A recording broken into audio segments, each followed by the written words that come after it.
O Palácio do Planalto guardou o mais desastroso resultado das contas públicas para depois da eleição.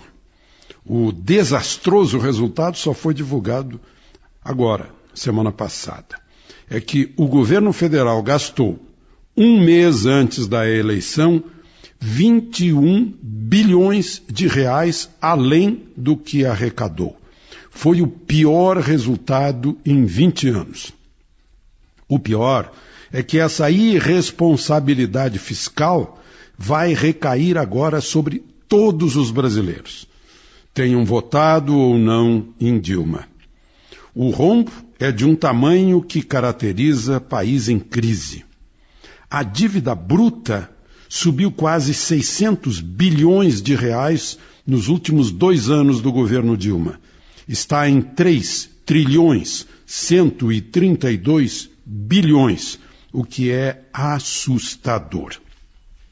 No ano passado, o governo maquiou as contas públicas para disfarçar no ano eleitoral. Agora não tem como maquiar. Está grande demais o rombo, pior do que se esperava. E aí vem o temor a respeito daquilo que vai acontecer, que é subir ainda mais os impostos, que, como se viu, vão ser pagos mais pelos que não votaram em Dilma.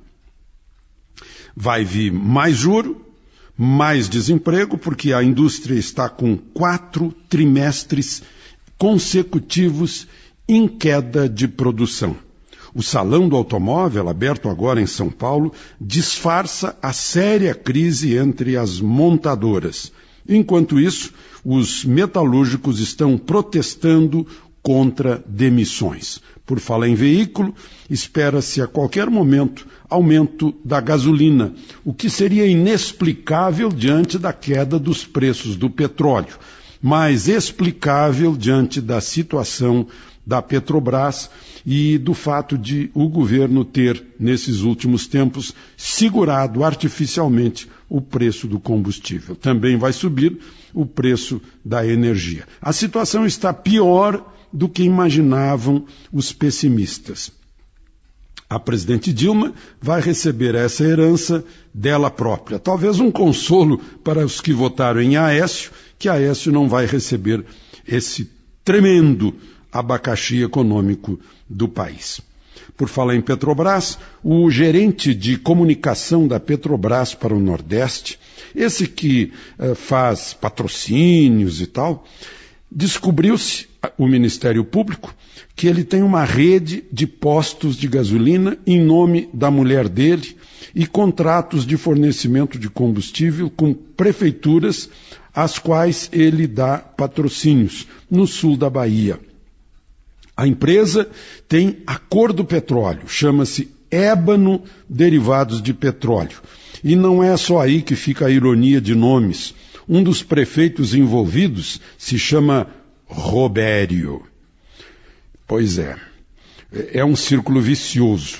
O Ministério Público está investigando. Bom, está havendo protestos. 28 cidades fizeram protestos, inclusive São Paulo e Brasília, contra a reeleição de Dilma. Isso não é democrático, é perdedor que não reconhece que perdeu.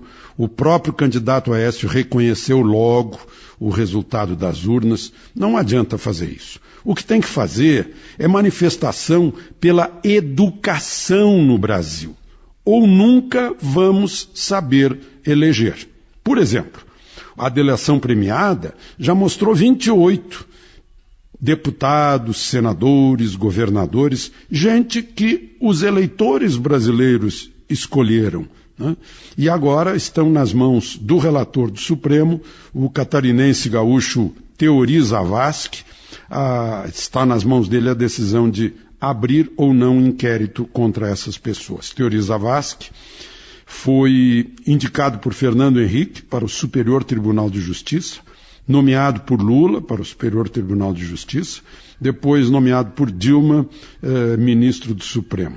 É conselheiro do Grêmio em Porto Alegre, formou-se em Porto Alegre, é professor da UNB e viúvo desde o ano passado. Só para encerrar, eu vejo aí o Brasil toda hora falando em direitos humanos. Vocês já pensaram que o Brasil só fala em direitos humanos? Só fala. Não aplica nada em relação ao que acontece na Venezuela e Cuba, por exemplo. De Brasília para o Bate-Rebate, Alexandre Garcia. TVZine.com, a sua TV de Toritama.